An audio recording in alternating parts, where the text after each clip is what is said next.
আসসালামু আলাইকুম। আমার প্রাণপ্রিয় ভাই ভাবি মা বোনেরা কেমন আছেন? আশা করছি ভালোই আছেন আল্লাহর রহমতে। তো আজ আমি রান্না করব বেগুন কাঁচা আম দিয়ে তেলাপিয়া মাছ ঝোল করব। এই যে বেগুন আমি কেটে নিয়েছি, ঝোল তো একটু বড় করে কেটেছি। কাঁচা আম আমি কেটে নিয়েছি। তেলাপিয়া মাছটা আমি কেটে ধুয়ে নিয়েছি সুন্দর করে।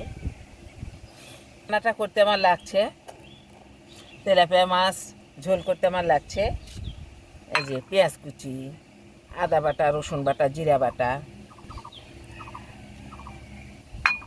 গুঁড়া মরিচ, গুঁড়া হলুদ, গুঁড়া ধনিয়া, স্বাদ মতো লবণ, আস্ত জিরা, তেজপাতা, রান্নার তেল তো থাকছেই। প্রথমেই আমি মাছটাকে হলুদ, লবণ এবং মরিচ দিয়ে হালকাভাবে ভেজে নেব। এখন আমি মাছ ভাজি করব। কড়াই দিয়েছি, কড়াই তেল দিচ্ছি, তেলটাকে ঝাঁকিয়ে নিই। মাছটাকে আমি হলুদ, লবণ, মরিচের গুঁড়া দিয়ে মেখে নিয়েছি, এখন আমি ভেজে নেব। মাছটাকে আমি এপিট ওপিট করে ভেজে নিব। আমি তেলানি দিব তরকারির, ওই জন্য কড়াই দিয়েছি। কড়াই আমি তেল দিয়েছি, তেলটা আগের ছিল, মাছ ভাজার পর অবশিষ্ট ছিল, ওটা দিয়ে দিলাম এবং আরও তেল লাগবে দিলাম। পেঁয়াজ কুচি দিলাম, জিরা, তেজপাতা দিলাম। এখন আমি তেলানি পেঁয়াজটাকে আমি ভেজে নেব বাদামি করে। তেলানি পেঁয়াজটা আমার বাদামি রং হয়ে গেছে, এখন আমি পানি দিয়ে দিচ্ছি। দিয়ে নিব এখন আমি আদা বাটা, রসুন বাটা, জিরা বাটা, হলুদ গুঁড়া, স্বাদ মতো লবণ, মরিচ গুঁড়া, ধনিয়া গুঁড়া। মশলা আমার দেওয়া হয়ে গেল। এখন আমি মশলাটাকে এই ঝোলের মধ্যে কষিয়ে নেব।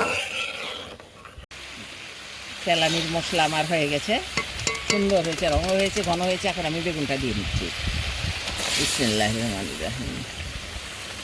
বেগুন দিয়ে নিলাম, বেগুনটাকে আমি মশলার মধ্যে কষিয়ে নিই। তাই আমি কাঁচা আমগুলা দিয়ে নিচ্ছি। কাঁচা আমটাও কষানো হয়ে যাচ্ছে, সঙ্গে একটু নেড়ে চেড়ে ঝোল দিয়ে দিব। এই ঝোল দিয়ে নিচ্ছি, পরিমাণ মতো ঝোল দিয়ে নিলাম তরকারিতে। এখন আমি ঢেকে দিচ্ছি।